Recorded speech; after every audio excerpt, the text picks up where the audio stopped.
어제는 불기 2563년 부처님 오신 날이었습니다. 여야는 부처님의 가르침을 따르겠다 이런 말과 함께 민생해결, 사회화합 이렇게 좀 한 목소리를 냈는데요. 과연 이 목소리처럼 우리 정치계도 언제쯤 화합이라는 등불 밝혀질 수 있을까 참 걱정이 됩니다. 관련해서 자유한국당 당대변인입니다. 보수의 여전사라도 불리는 그런 분인데 전희경 자유한국당 당대변인 연결해서 이야기 나눠보도록 하겠습니다. 의원님 안녕하십니까? 네, 안녕하세요. 네, 오래간만에 뵙겠습니다. 네. 네. 지금 연속해서 주말 집회 많이 바쁘시죠? 예, 계속 장애투쟁을 이어가고 또 민생 현장을 돌면서 네네. 국민들을 만나 뵙고 있는데요. 네, 조금 국회 일정할 때처럼 예, 바쁘기는 합니다. 네네. 지난 주말 대구 방문하셨는데 TK 민심 어떻던가요? 네, 저희가 부산부터 쭉 해서 지금 올라오고 있는데, TK 민심이라고 꼭 특정할 필요도 없이, 네네. 살려달라. 이게 저희가 들은 국민들의 목소리입니다. 네. 그러니까 경제가 그만큼 어렵다. 장사가 안 돼도 안 돼도 이렇게 안 된 적은 없다. 재래시장, 또 상가, 중소기업, 현장, 산단, 할 거 없이 그렇게 어렵다는 말씀을 많이 하십니다. 네. 이 민생이 참 어려운가 봐요. 살려달라, 경제가 어렵다 이런 얘기 많이 나오는데 언제까지 장외투쟁 하실 건가요? 이게 득실이 좀 있습니까? 지금 저희가 언제까지 장외투쟁을 할 것인가의 문제는 저희에게 달려있다기보다 지금 이런 그 민생 파탄을 초래한 그리고 국회에서 그야말로 있을 수 없는 선거법, 공수처법을 패스트트랙에 태운 청와대 집권 여당이 어떻게 하느냐에 달려있고 그리고 청와대가 경제 파탄의 주 원인인 급격한 최저임금 인상, 근로시간 단축, 주휴수당 이런 것들을 모두 포괄하고 있는 소득주도 성장 이것에 대한 전면적인 방향 전환 또 패스트트랙에 대한 근본적인 잘못된 원인 치유 이런 것들을 해줘야 저희가 그 국회로 들어갈 수가 있다. 그래서 그것은 정부 여당에 달려있다. 이렇게 봅니다. 정부 여당에 달려있다. 의원님께서는 당 대변이신데 한 말씀이 좀 무게가 있습니다. 그래서 드리는 말씀인데 말씀을 축약하면은 지금 소득주도 성장에 대한 전환 그리고 패스트트랙에 대한 부당성 이 부분을 여권과 청와대가 인정하면은 장외투쟁에서 처리할 수 있겠다 이런 얘기시죠? 그렇습니다. 네. 자, 황교안 대표에 대한 행보 여러 가지 찬반 양론이 많습니다. 대권 행보라고 이야기를 많이 하고 있는데 이거 어떻게 생각하십니까? 저는 참 이게 아무리 상대를 공격하기 위해서라도 하지 말아야 될 넘지 말아야 될 선이 있다 이런 생각입니다. 황교안 대표가 대표 취임한 이래 민생 탐방 현장을 계속해오던 와중에 국회 공전 사태가 있었고 이것이 이제 국민들과 함께하는 투쟁으로 방향이 조금 바뀐 것인데 아니 대선은 이제 3년 후의 일이고 총선은 이제 1년도 채 못 남은 일 아니겠습니까? 네, 그렇죠. 그럼 정부 여당이 하는 모든 일, 지금 추경하자고 하는 모든 일 이런 것들은 그럼 전부 총선용이라고 저희가 하면 정부 여당은 어떻겠습니까? 내밀하게 뜯어보면 정부 여당이 지금 더불어민주당은 총선 체제로 캠프 체제로 이미 전환했다는 이야기가 들리고 또 추경의 상당 부분에 지금 예산의 방향도 총선을 겨냥한 선신용이 아니냐라는 저희는 그런 의구심을 가지고 있는 상황입니다. 그럼에도 불구하고 어쨌든 국회에서 민생을 위해서 머리를 맞대기 위한 최소한의 조건을 갖춰야 된다라는데 지금 민심이 급하지 않은 모양이다라고 여겨지는 행동을 하시는 것은 집권 여당의 몫이다 이렇게 봅니다. 네, 오히려 총선에 대한 염두에 두고 행보를 하는 것은 민주당이 그렇지 않느냐라고 이제 해석을 할 수 있다는 그런 말씀이신데 어쨌든 지금 청와대가 문재인 대통령도 취임 2주년 대담에서도 밝혔습니다마는 영수회담 여야와 같이 대화를 나눠보자 이렇게 이야기를 했습니다. 그런데 역제안을 했어요. 문 대통령과 1대1 단독 면담을 하자 이렇게 했는데 이 제안에 대한 이유 좀 듣고 싶습니다. 지금 저희가 민생 속으로 들어가서 느낀 건 아까 말씀드렸듯이 살려달라는 아우성입니다. 네. 그런데 기존처럼 대통령 계시고 또 사당이 대표들이 가서 이 사진 찍고 오고 밥 먹고 오고 이렇게 지금 한가한 그런 모습 보여주는 선에서 그칠 때가 아닙니다. 심도 있는 논의가 필요하고 국정 전반에 대해서 2년차 문재인 정부가 방향 전환해야 될 것은 무엇인지 또 어떤 방향으로 어떻게 바뀌었으면은 좋겠다라는 것을 문재인 정부와 시각이 다른 자유한국당 입장에서 드릴 심도 있는 이야기들이 있습니다. 네네. 그런데 그러려면 1대1 대화로 전반적인 의제를 놓고 허심탄회하게 그리고 적어도 어느 시간 정도가 확보되어야만 가능한 것이거든요. 그래서 지금은 과거의 전례가 어땠다. 대통령이 그럼 좀 모양이 1대1이면 좀 대통령이 손해보는 거 아닌가 이런 생각을 하실 때가 아니라 충원, 고원, 제안 우리와 다른 생각을 하는 국민의 목소리를 들어보겠다라는 그런 발상의 전환 그런 차원에서 임하시는 게 훨씬 좋겠다. 이런 거 갑론을박하는 시간도 사실 소중한 시간이 가는 것이거든요. 네, 그렇죠. 대통령이 형식을 타파하고 지금까지 보여주지 않았던 모습을 보여주시는 것이 저는 중요하다 이렇게 봅니다. 네, 단독 회담 승사 가능성은 어느 정도로 보시나요, 의원님? 그건 청와대의 입장에 달려 있겠죠. 지금 보면은 의제 전반으로 넓히는 것은 좋으나 1대1은 불가하다 이런 방침을 아직까지도 가지고 계신 것 같은데 저는 대통령과 야당, 제1야당의 대표가 1대1이 안 된다라고 생각하는 것부터가 고정관념이자 현실 외면이다 이렇게 봅니다. 네. 어쩌면은 여당이라든가 청와대 입장으로서는 황교안 대표와 1대1 회동을 하게 되면은 결국 황교안 대표의 정치적 위상만 더 커지지 않겠느냐 이런 실리적 계산도 할 수 있을 것 같아요. 네, 그런 생각이 지배적이라고 봅니다. 그런데 이것은 그렇게 정치공학적으로 접근할 문제가 아니고 대통령과의 1대1 회담 테이블에서 그야말로 소득주도 성장 또 지금 북한의 미사일 무력 도발로 인한 안보 문제나 대북정책 외교 방향 이런 것에 대해서 이제는 반대편의 목소리 또 대통령을 애워싼 일군의 세력의 목소리 이런 것들만 듣지 않겠다. 또 방향 전환을 모색해 보겠다라는 대통령의 전환이 있어야지 국민들이 숨을 트일 수가 있습니다. 저는 대통령이 이런 것들을 우선시 하신다면 1대1 회담도 이루어지지 못할 일이 아니다. 이렇게 봅니다. 대의적이고 대성적 차원에서 회동에 대한 수동을 하리라 해야 된다. 이렇게 이제 지적을 하신 것 같은데, 의원님 만약에 말이죠.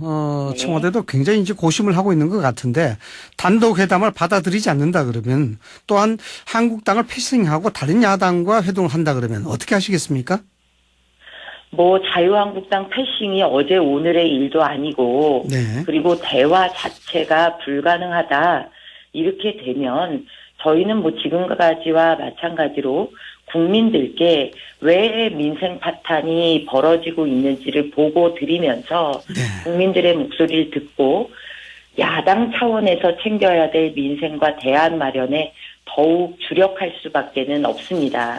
그러면 아무래도 대통령을 설득하고 대통령께서 방향 전환하시는 것보다 속도는 더딜 수 있겠으나 저희는 궁극적으로 민생을 챙기는 일에 있어서 우리가 가지고 있는 의지 이런 것 상으로 또 이런 문제를 풀어나가는 데 있어서 그렇게 어려운 일은 아니다. 야당의 힘을 국민과 함께하는 힘을 보여드릴 수밖에 없다. 이렇게 말씀드립니다. 단독 회담이 성사되지 않으면 궁극적으로 야당의 힘 그리고 민생을 풀어나가는 야당의 의지를 보여주겠다 이런 말씀이신 것 같은데요. 단독 회담 자체 문제보다도 대통령께서 2주년 그 대담 하신 거 보니까 네네. 전혀 뭐 경제 상황이나 민생 또 민심의 향배 네. 이런 데 대해서 동떨어진 인식을 하고 계신다. 네. 그래서 그런 인식을 계속해서 가져가신다면 국민과 함께 야당은 투쟁할 수밖에 없다. 이 말씀을 드리는 것입니다. 계속해서 뭐 장외투쟁을 할 수밖에 없는 입장이 된다. 뭐 이 정도겠죠? 네, 그렇습니다. 네, 알겠습니다. 다른 질문 하나 좀 드리겠습니다. 의제가 좀 관심인데요. 만약에 여야 회담을 하게 되면은 대북 식량 지원 문제는 어떻게 정리돼야 된다고 보십니까? 네, 그 부분이 대통령 2주년 대담에서 참 국민들을 억장이 무너지겠다라고 생각한 부분입니다. 네. 지금 뭐 최악의 실업률이다, 고용 참사다, 그리고 뭐 가게들이 문을 닫고 있다, 공장이 떠난다 하는데 지금 5당 대표들 뭐 불러서 식량 지원을 논의하겠다. 게다가 북한이 발사체다 뭐 이렇게 얘기하지만 명백한 미사일, 탄도미사일도 발사체로 부르는 현실. 네. 이런 상황을 대통령이 초래를 하신 거거든요. 네. 그거는 식량 지원 문제는 지금 북한의 태도, 무력 도발 상황으로 봤을 때 오히려 북한을 변화시키려고 한 문재인 정부 방식의 모든 노력이 물거품으로 돌아갔다라는 인정, 그리고 국민께 사과가 있어야 되는 부분이거든요. 네네. 그런데 이 식량 지원을 놓고 5당의 야당의 협조를 구하겠다? 특히나 자유한국당은 이런 사태를 예견한 정당인데 그거는 불가능한 이야기다 말씀을 드리고요. 당장 북한만 해도 대통령이 그렇게 말씀을 하시니까 또다시 이제 우리 정부를 모욕을 하고 나서고 있거든요. 네네. 그 얘기는 북한에 있어서 가장 중요한 돈줄인 개성 금강산 이런 거 내놔라 하는 압박에 들어간 것입니다. 네. 그런데 대통령께서 북한을 너무 그 환상의 대북관과 그 콩깍지 대북관으로 보고 계시는 것 같아서 국민 5천만 국민을 좀 놓고 판단을 하시라라는 말씀을 드리고 싶습니다. 네, 문재인 대통령의 대북관이 좀 환상적이니까 현실을 좀 직시해달라. 그리고 지금 식량 지원에 대한 문제는 거론할 단계가 아니다. 이런 말씀이시죠? 네, 그렇습니다. 네, 알겠습니다. 여야정 협의체 문제인데요. 지금 한국당은 반드시 원내교섭단체 참여해야 된다. 이런 입장 고수하고 계신데 이유가 특별한 게 있습니까? 뭐 원내 교섭단체만 참여하자. 그리고 아까 말씀드렸던 대통령과 1대1 회담 이 모든 부분은 저희가 뭐 제1야당이니까 우리만 특별 대접을 해달라라는 게 결코 아닙니다. 모든 방향은 어디에 맞춰져 있느냐면 심도 있는 대화 그리고 정부와 궤를 같이 하고 맥을 같이 하는 야당이라는 이름이지만 범여권으로 분류되는 정당들의 이야기만 형식적으로 듣고 이 끝내는 대화를 하지 말고 실질적인 대화 그리고 다른 시각의 대화를 하자라는 것이거든요.